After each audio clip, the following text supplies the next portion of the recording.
Hace pocos días, la revista Fortune destacó especialmente a nuestro país cuando colocó al exdirector nacional de Energía, Ramón Méndez, en el lugar 46 de la lista de 50 personalidades más influyentes del mundo por la transformación de la matriz energética que Uruguay impulsó en los últimos 10 años. Incluso agregaba este dato: hoy la producción de energía eléctrica proviene en un 95% de fuentes renovables. Parques eólicos, usinas generadoras en base a biomasa y plantas fotovoltaicas han proliferado a lo largo del territorio, sumándose a las centrales hidroeléctricas, que fueron las pioneras en esta materia en la primera mitad del siglo pasado. ¿Cómo viene este proceso de cambio? La publicación que acabo de mencionar es un buen pretexto para pasar en limpio la información, y para eso hemos invitado esta mañana a Fernando Scheich, socio fundador de SEG Ingeniería, una de las empresas que ha sido protagonista de este desarrollo. Fernando, buen día, gracias por acompañarnos. Buen día, gracias por invitarme. Si mis datos están bien, en este año SEG Ingeniería está cumpliendo 20, ¿no? Exactamente, más precisamente el mes pasado. El mes pasado, o sea, ya los cumplió. Sí. ¿Cómo definimos a esta empresa? Es una empresa que se ha reinventado varias veces, pero podemos definirla como una empresa que comenzó haciendo estudios básicos de eficiencia energética, luego lo fue haciendo cada vez más complejos y más completos, y hace unos 6-7 años decidimos entrar de lleno en el tema de energías renovables, porque era el tema que se venía en Uruguay particularmente, y hoy en día felizmente estamos no solamente en Uruguay, sino haciendo proyectos fuera de Uruguay en Latinoamérica. ¿De qué manera están metidos en las energías renovables? Expliquemos un poco mejor eso. Estamos metidos, se llama, para nosotros, quiere decir hacer desarrollos. Un desarrollo, nosotros somos un desarrollador independiente. ¿Qué quiere decir eso? Que no estamos, casados con ninguna tecnología en particular, sino que buscamos la mejor tecnología para cada caso, para cada sitio, etcétera. Básicamente es conseguir desde el terreno, desde lo que se llama el Greenfield, hacer todo el proceso de permisos, estudios técnicos, diseño del parque, selección de la máquina, etcétera, y venderlo previo a la construcción, ready to build.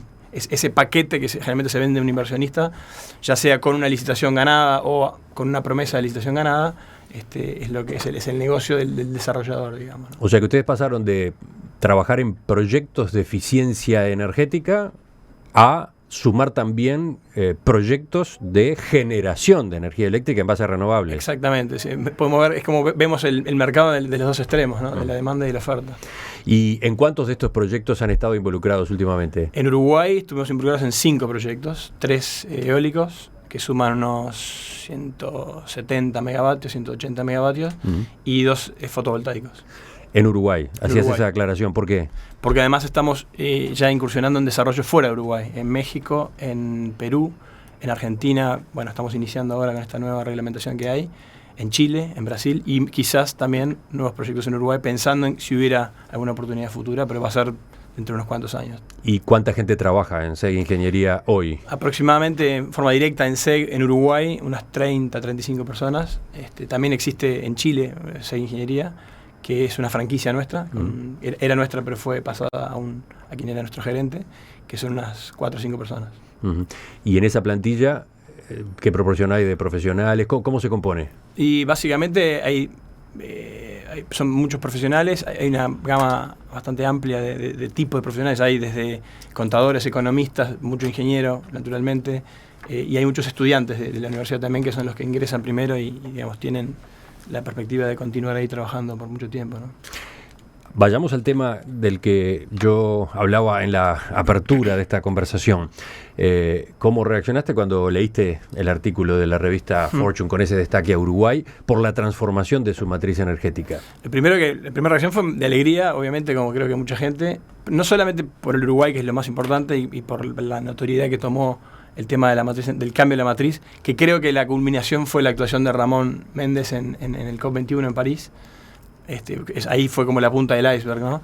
Pero además me alegré por él, porque fue realmente una persona que no es la única, pero una persona bastante protagónica en este proceso, y que todos sabemos, los que vivimos el proceso desde el principio, el trabajo que dio, ¿no? El esfuerzo y la cantidad de obstáculos que hubo que atravesar, así que... Estamos hablando de una política de Estado que se impulsó a partir de los acuerdos multipartidarios del año 2005, que fueron pensados con un horizonte de 25 años hacia adelante. Ese es un dato importante a tener en cuenta acá. Mira, que yo recuerde, en mis años de vida, no recuerdo una política... ¿Cuántos son esos años? 48. No recuerdo una política de Estado que se haya aplicado tan profundamente y a mí parece que el resultado haya sido tan bueno. Es más, yo siempre, no sé, todos hemos estado acostumbrados que nosotros, los privados, teníamos que correr, empujar al Estado para que hiciera cosas. En este caso fue exactamente al revés. Las licitaciones y los concursos, digamos, para llamado de compra de energía se sucedieron rápidamente y todos los privados tuvimos que correr para que no nos pasara la ola. O sea que eso ya es una primera señal, creo que muy buena, ¿no? Vayamos a alguna definición básica antes de continuar. ¿De qué estamos hablando cuando nos referimos a energías renovables? Bien. Las energías renovables son aquellas que no, digamos, cuya fuente no se agota. ¿Ok? Después tenemos lo que podemos hacer dos subdivisiones, o sea, una subdivisión, perdón, en las energías renovables no convencionales y las energías renovables. La hidroeléctrica estándar, clásica, la que nosotros tenemos hace muchos años, es una energía renovable. Pero no está dentro de lo que se llaman las no convencionales.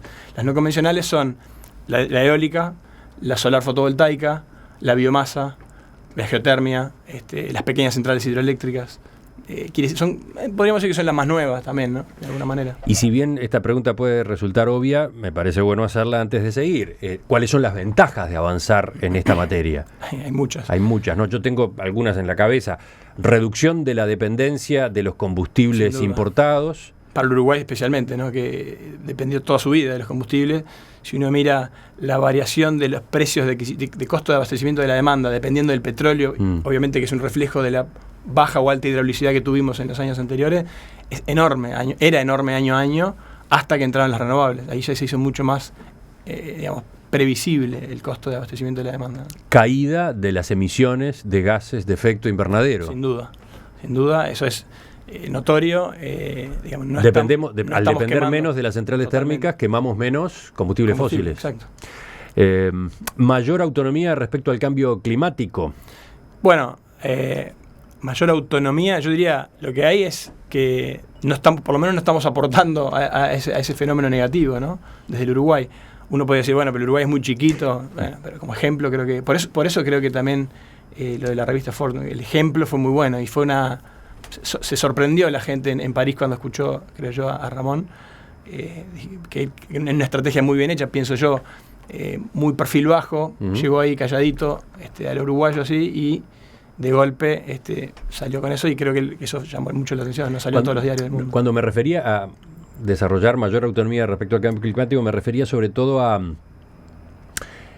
que al contar con esta matriz diversificada, al tener energía de origen eólico, biomasa, eventualmente fotovoltaica, somos menos vulnerables a las etapas de déficit hídrico, ¿no? Totalmente.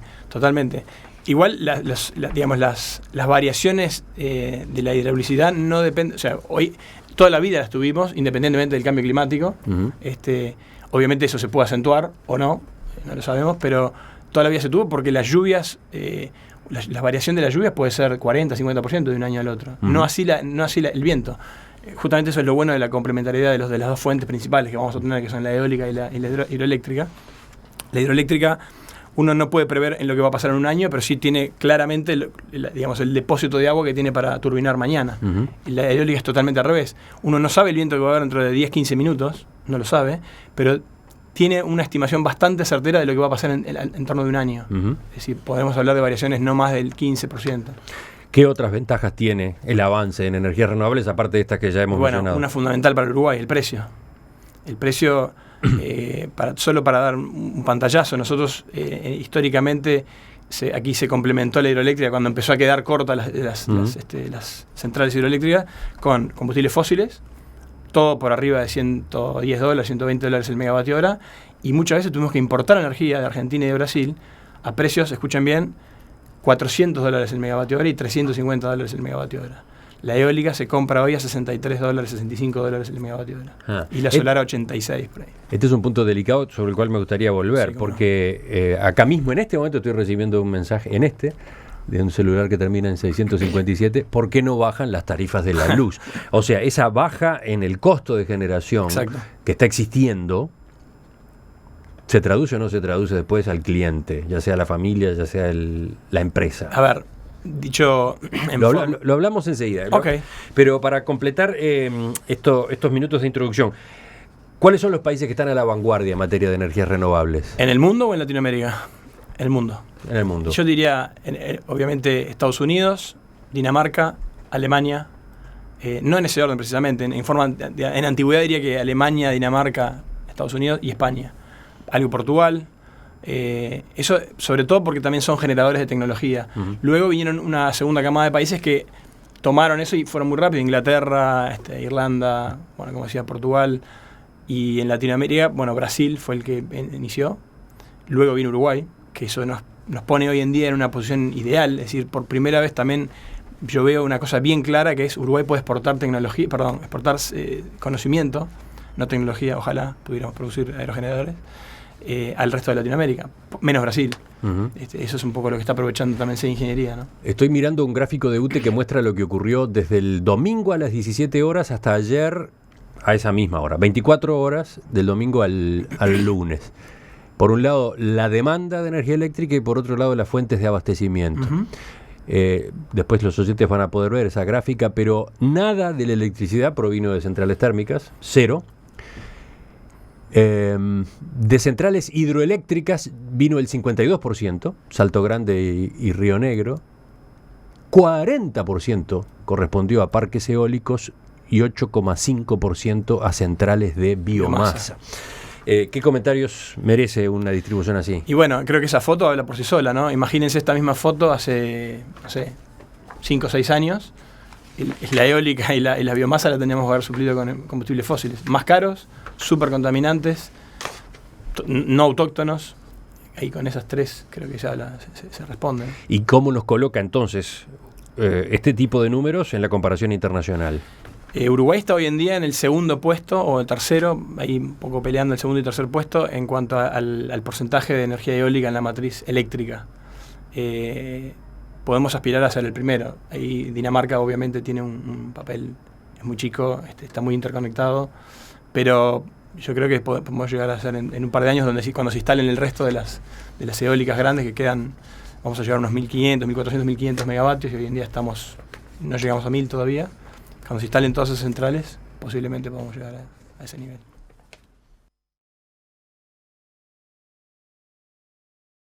Hace pocos días Uruguay fue noticia a nivel internacional cuando la revista Fortune colocó al ex director nacional de energía, Ramón Méndez, entre las 50 personalidades más influyentes del mundo. ¿Y cuál era el motivo? El impulso que nuestro país dio en los últimos 10 años a las energías renovables que han ganado terreno rápidamente. Ese es el tema del cual estamos conversando esta mañana en Perspectiva con Fernando Scheich, que es representante en esta mesa de la empresa SEG Ingeniería. Fernando es ingeniero químico, graduado en la Universidad de la República, tiene 48 años, trabajó en Shell Uruguay, Sociedad Anónima, al frente del servicio técnico, fue responsable de la implementación y seguimiento de la certificación ISO 9000 de esa compañía entre el año 96 y el 98. Y es socio fundador de SEG Ingeniería junto a Ernesto Ellenter y Diego Garfinkel, año 1996. Exacto.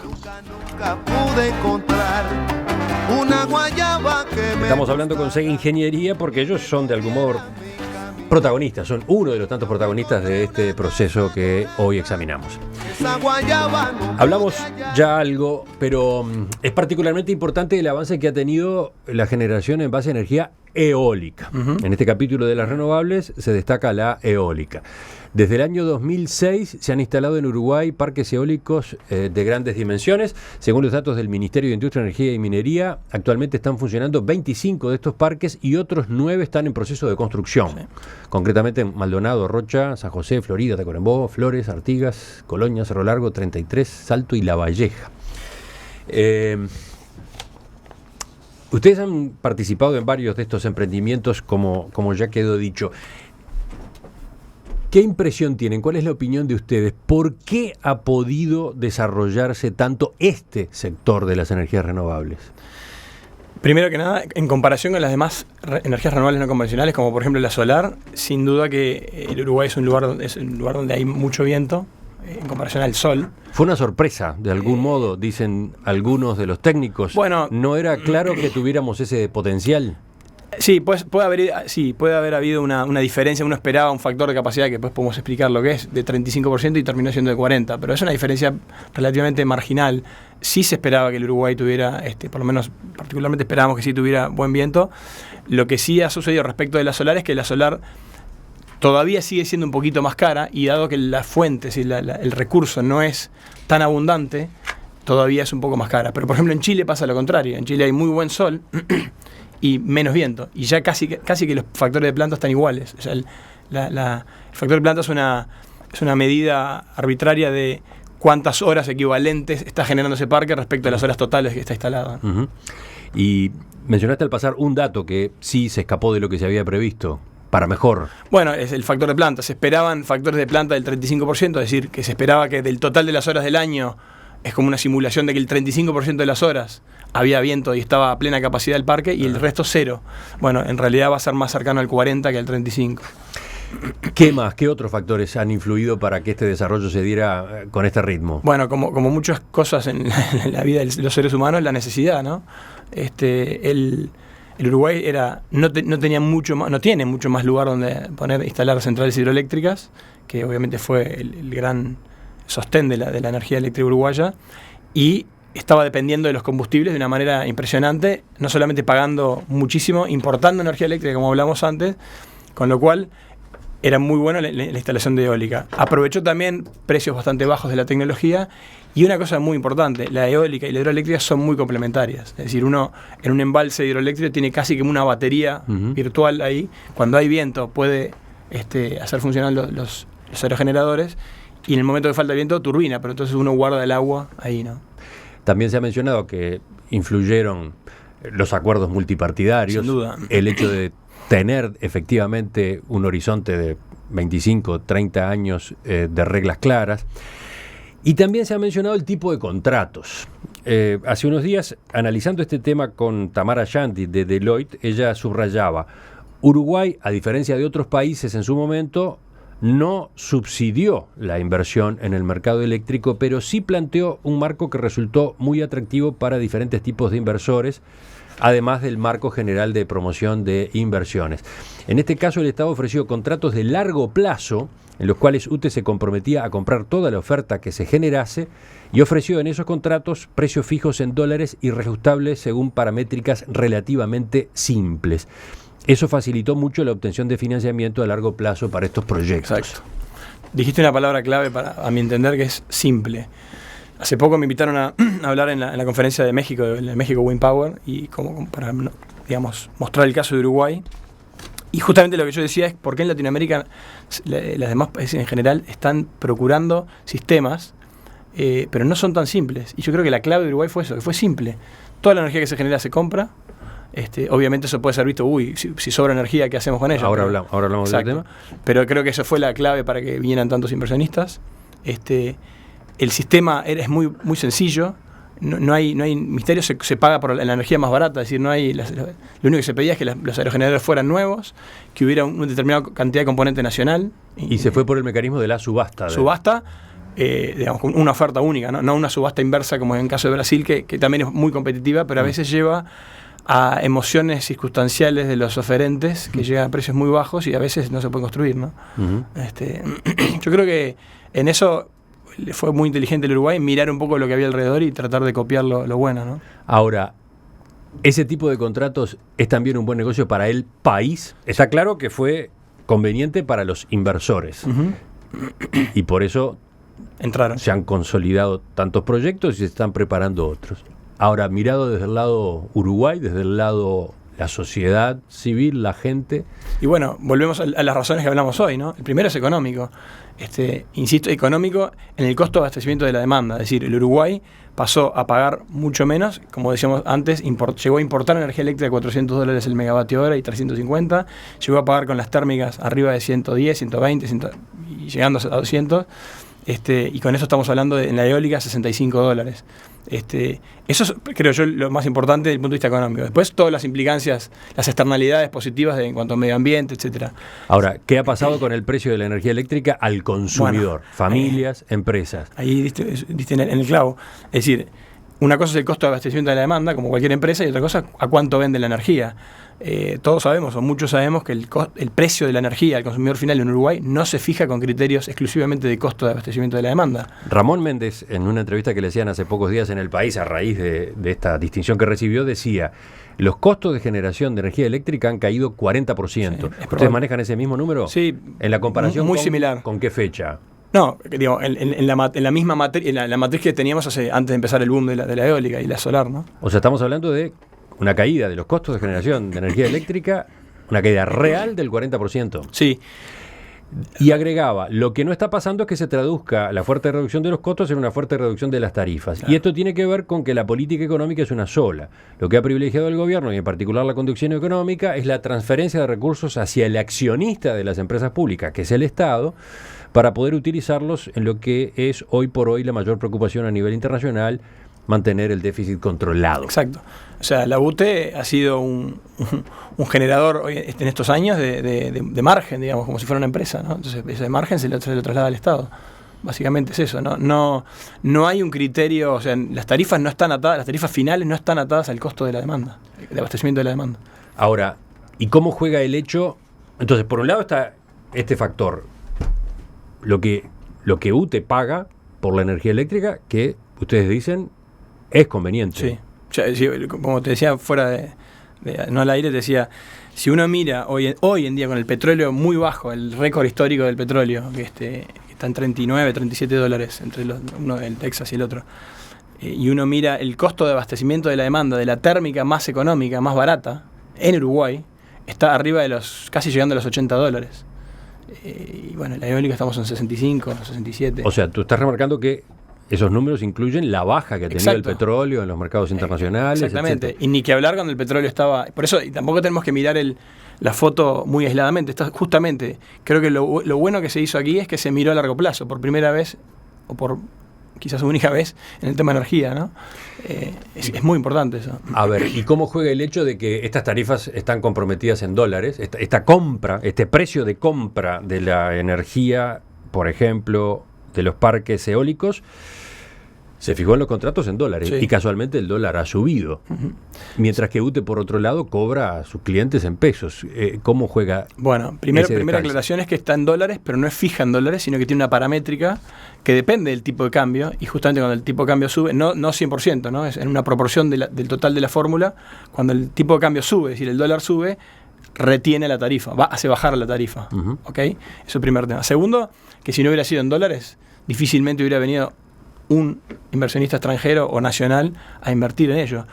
Y tercero es que el petróleo también se compra en dólares. O sea, obviamente que uno no compromete 20 años, pero en estos tipos de inversiones, que son básicamente una inversión muy fuerte al principio y después una operación muy barata para el inversionista, y obviamente con eso va descontando la inversión grande que hizo, no había otra manera de hacerlo en dólares. Ahora, usted remarcó al pasar que está previsto en el esquema de precios contemplar los casos en los que el dólar sube. Está previsto en la paramétrica, es decir, la paramétrica tiene la influencia del dólar, del tipo de cambio, y de la manera que si aumenta el dólar, baja la tarifa. No es lo único que influye en la paramétrica, ¿no? Bueno, ¿y cómo sigue este proceso? Bueno, obviamente el Uruguay pasó por nosotros le llamamos desde la Asociación de Energía Eólica del Uruguay, la Revolución Eólica Uruguaya. ¿Por qué le llamamos eso? Porque fue en muy poco tiempo una entrada porcentual de la eólica en la matriz eléctrica enorme, o sea, yo creo que única en el mundo, ¿no? Obviamente eso en un mercado donde estamos con la demanda, digamos, limitada en un país chico, llegó a su techo. Es decir, cuando se terminen de instalar los parques que se van a instalar el año que viene, seguramente por algunos años, 2, 3, 4 años, no haya necesidad de incorporar más eólica o solar fotovoltaica. Obviamente eso va a depender de muchas variables, va a depender de la demanda, primero que nada, que hoy en día está un poco más retraída que hace unos años, va a depender de las posibilidades de exportar energía eléctrica, va a depender de que realmente se instale un parque de transporte eléctrico en el Uruguay. Eso es una preocupación que tiene y que está escrito en la política energética de hace unos años como un objetivo claro. Creo que ahí, por ahí esas tres, digamos, son la clave para el Uruguay.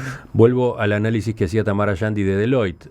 Es probable que sigamos viendo inversión en ampliar la capacidad de generación. Hay proyectos autorizados que aún están en proceso de desarrollo. El tema es que la demanda de electricidad no crece tanto. Claro. Lo cierto es que si Uruguay sigue creciendo en capacidad de producción de energía renovable, sería razonable ver un flujo de exportación cada vez más relevante.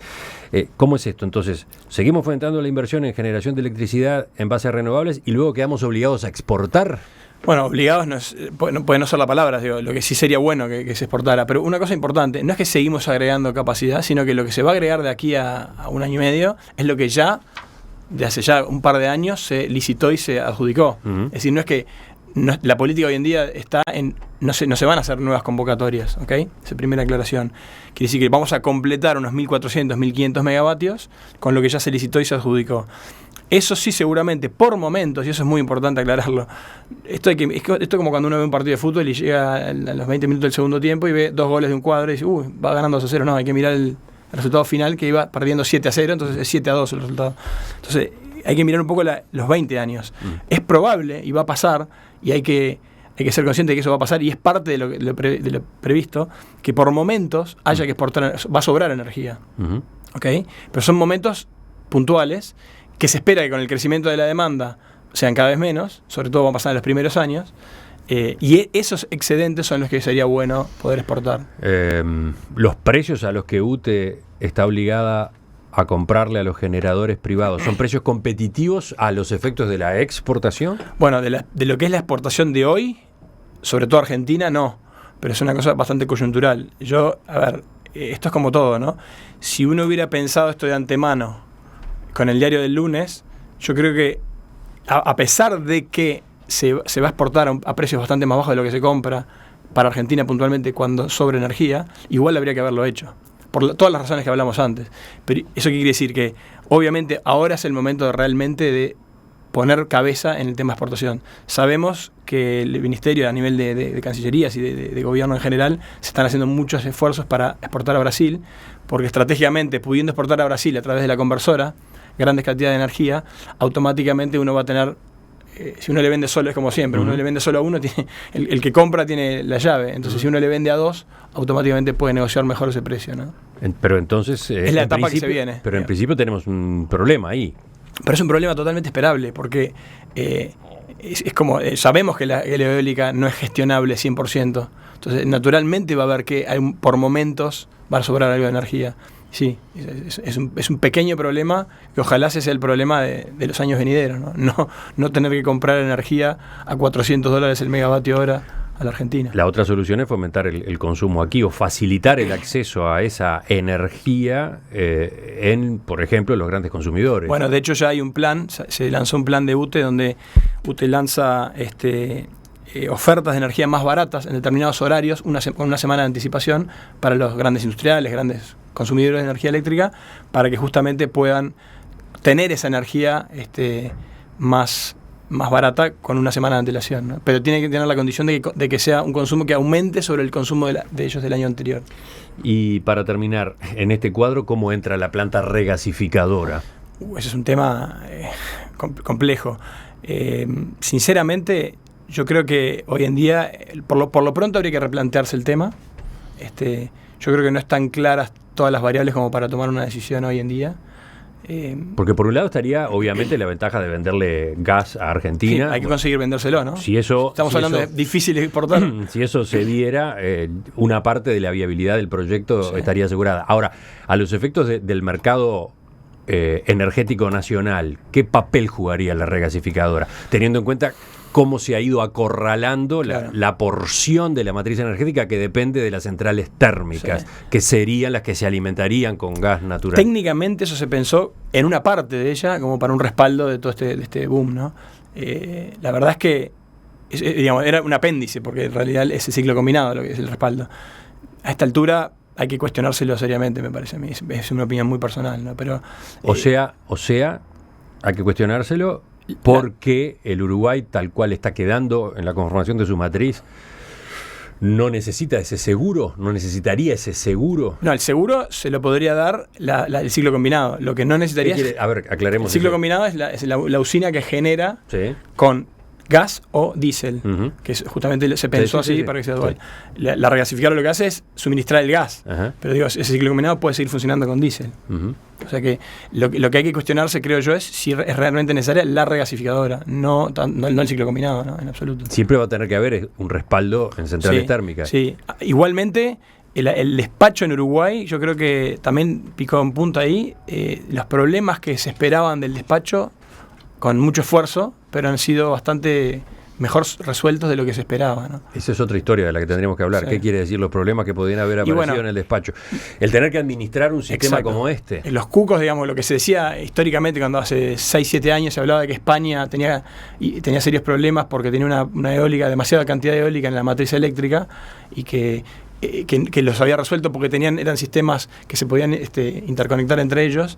La verdad que el Uruguay, con 2 interconexiones, Argentina y Brasil, ha tenido algunos problemas, pero muy mínimos, y los ha resuelto muy bien. Así que... ¿Qué tipo de problemas han sido? No, en el momento de que sobra la energía, me refiero, ¿no? Ujú. O sea, por momentos pequeños momentos, ha tenido que cortar las centrales eólicas. Por 1 hora, 2 horas. ¿Y entonces? No, simplemente, no. Quiero decir, lo que se esperaba que iba a ser un caos en el despacho de la energía no gestionable como la eólica y la solar, no ha sido tal.